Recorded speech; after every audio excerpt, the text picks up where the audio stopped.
Hello, Mr. Shazwan. Can you hear me? Hi there, very loud and clear. Oh, okay. It's great to have finally meet you. Since this is the first time that we meet, how about I formally introduce myself? Okay. My name is Amar Anuha. I'm the new appointed head of department for neurosurgery in Negeri Sembilan Medical Center. Oh, that's good. Congratulations for the position. Thank you. So my name is Muhammad Shazam bin Abdul Hamid. I representative from the biomedical engineering department. So I have been told that we have to run some project, right? Can I have any details about it? Oh yeah, since we are a new department, we'll be needing an operation theatre. So the neurosurgery department will call this operation theatre brain suite. And in this brain suite, we'll be needing an advanced imaging modalities to enhance the quality of neurosurgical care provided in Negeri Sembilan Medical Center. To these imaging modalities, I hope to facilitate an accurate surgical planning, enhance disease detection, enable treatment monitoring, and also improve surgical outcome. Yeah, so I'll be needing your help to uh, suggest me what are the imaging modalities that I need for the operation theatre. Wah, I see. That's a very good idea. So before that, may I know is there any common neurosurgery procedure that have been done? Oh yeah. For your information, in neurosurgery, the common procedure that we do is craniotomy, discectomy, ventricular peritoneal shunt placement, laminectomy, and other neurosurgery. It is a shame that I've been working with all these imaging modalities, but I don't know how it works. Since I have an expert here, how about you explain to me how it works and suggest what are the modalities that I need for the brain suite? Thank you, thank you. Uh, it is impressive that you are wonder about this. I will give you my best lah. So first of all is the common use one is the CT scan. It use the X-ray machine to capture the images around the head. When the image being processed to the computer, it will construct the 2D and the 3D or the 3D images of the brain doctor. So what is the most important thing about the CT scan is it is excellent to picture the bone structure and also detecting tumor, the bleeding and also the skull fracture. So that is CT scan. Oh, that will definitely be useful for neurosurgery. Yeah. So other one is you will look quite the same as the CT scan, but it's called the MRI, the magnetic resonance imaging. So for the MRI, we combine the magnetic field and the radio wave to generate the image mostly for the brain and the spinal cord.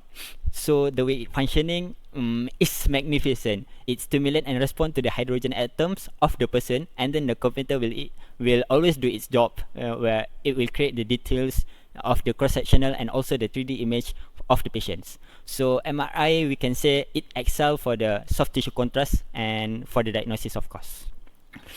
That's So definitely interesting. thank you. So the other type is this one is also interesting one which commonly used and also been loved by the doctor and also the nurses. So this is called as ultrasound. As I know, doctor, those machine with the such powerful mechanical, such as the two above, the CT scan and also the MRI, could harm the children, right? Yeah, from what I know, the CT scan emits a harmful radiation, and the MRI machine is really loud, and it is really not suitable for infants. Yeah, you are right. So there is always a way that is always be option for the ultrasound. So basically how it's work, ultrasound use a high frequency sound wave to produce the real time image, commonly also used in infants and also used for the evaluating the brain ventricles or accessing the blood flow in the brain. So overall, ultrasound is safe, non-invasive, and also does not use ionizing radiation. So the children happy, you happy, me happy, everyone happy. So Oh, that's hmm. yeah. So I'll be definitely needing a CT scan, MRI, and also ultrasound in the brain suite. Yeah. But you see, the director of Negeri Sembilan Medical Center have a vision to make the brain suite to be the best center for neurological surgery specializing in brain tumor. Is there any imaging modalities that I need to specialize in this area? To be specialization in neurology, there is one machine that very limited in also in Malaysia that I would like to strongly recommend. which is the PET scan. So PET scan is quite a bit complicated to explain, but I will try my best.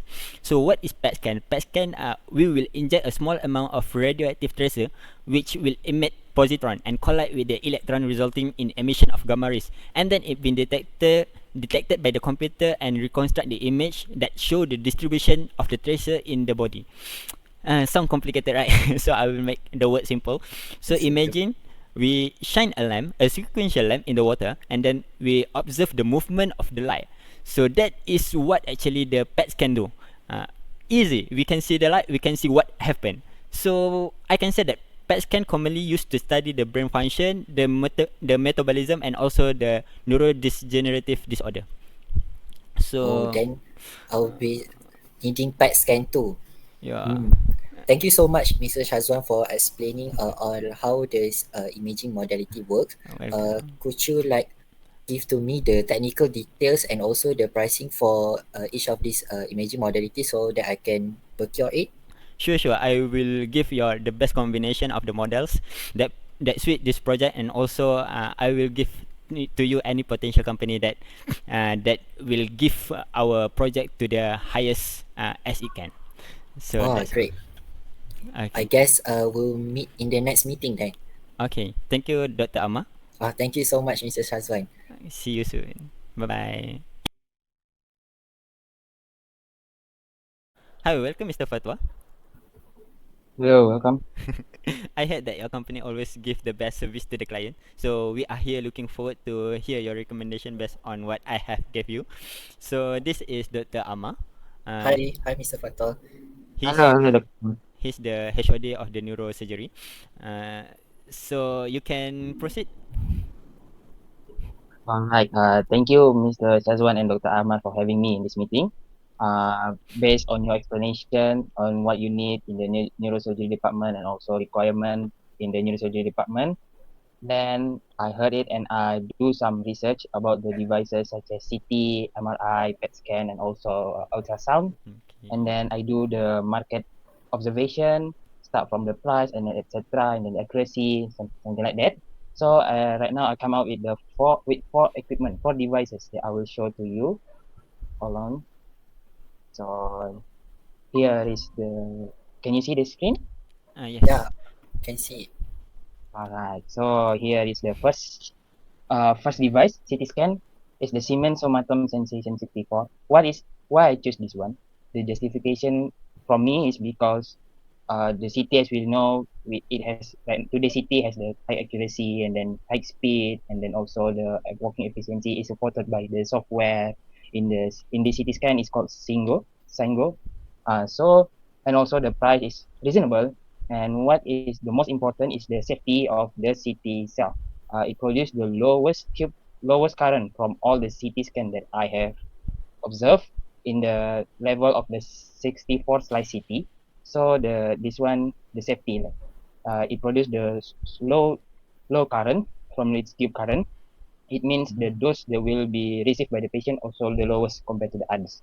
So that's why I choose this one. I see. Okay. That's really interesting. So how about the MRI?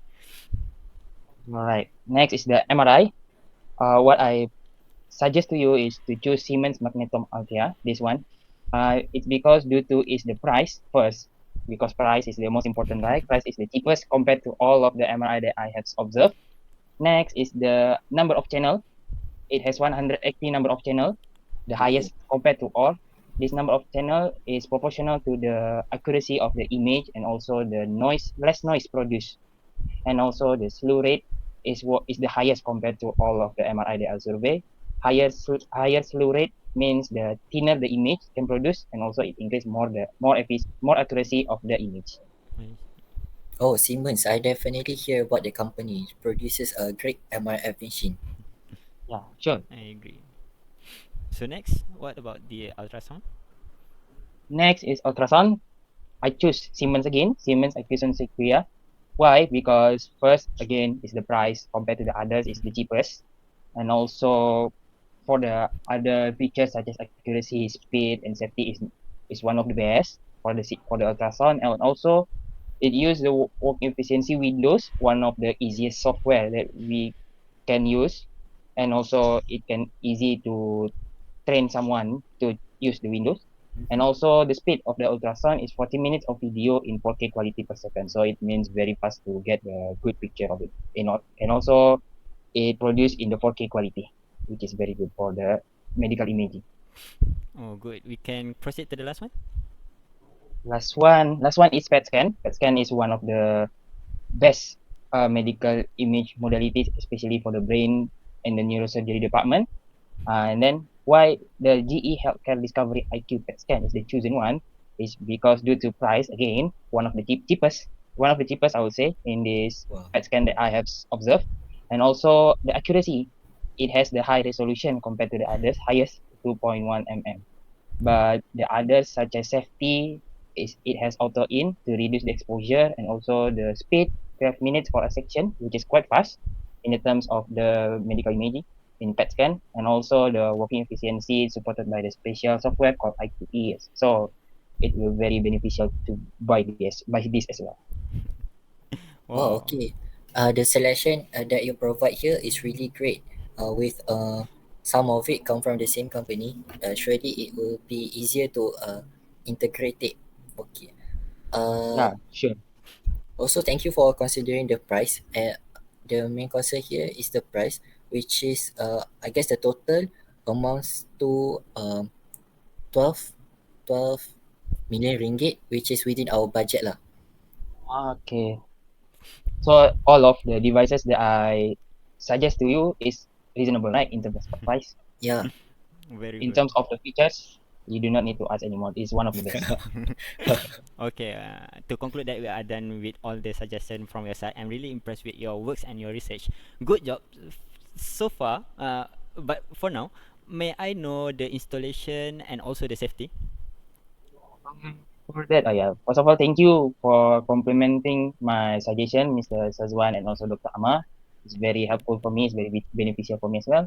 For the question asked by the Mr. Sazwan regarding the safety requirement and the installation of the device, perhaps I will try to call one of my colleague, Mr. Faiz, of who is better in that field, better than me. So yeah, I will ask him on how to on how to install the device and what is the safety requirement for the devices. Oh, okay. Maybe you can provide us in the form of video, so it easier for us to see lah and understand. So it will be better. So I Yeah, think this is all about it. Dr. Ama, is it okay? Yeah, great. It's great to deal with you, Mr. Okay. Fatal. okay, all right, thank you. So for the conclusion that I will tell my friend Mr. Faiz to do the video about the safety requirement and also the installation of the medical device. Okay. Okay. That's very nice. So this wrap all our meeting. Thank you everyone. Have a nice day. Thank you. Okay, Thank you. bye. Thank you. Thank you. Thank you.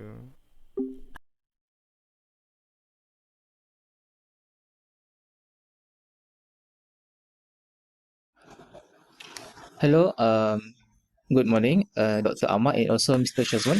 So recently I have received a call from my colleagues and that you guys requested me to prepare a presentation on the room design for your scanning area. So I'm here today to help you with that. So first of all, let me introduce myself. My name is Muhammad Faiz bin Khuzamri. I am an architect with radiology planning, one of the founding board members of the ABMRIs. And if you don't know what it is, it stands for American Board Members of Radio Safety. I'm also the special consultant to ICR MR Safety Committee and one of the contributing authors for the 2020 manual on MR safety. And I also work as a consultant for the best contact and handle most of the client. So moving on, I'm going to talk about the criteria that you have to take into consideration when designing the room, the scanning area. So first of all, we start with zones.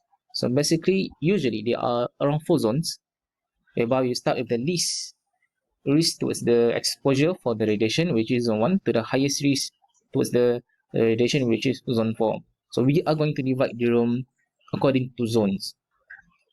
So the design with successive layer of screening and also supervision with zone 4, which is the most restricted, where we usually place our scanning device, or MRI scanning room.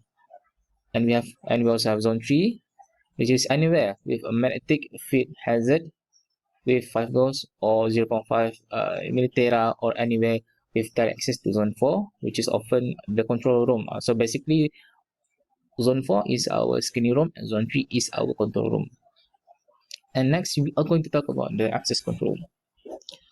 So please listen carefully. That zone 3 and zone 4 need to be secured from the rest of the hospital, and don't include in the master key system for the hospital, and especially please don't use combination locks, as it may interrupt with the magnetic field that was given out by the scanning device. Okay, next about the line of sight. So to ensure the technologists can see the following from their position at the operator's console, whereby the entry to zone 3, entry to zone 4, and patient in the scanner through the console window.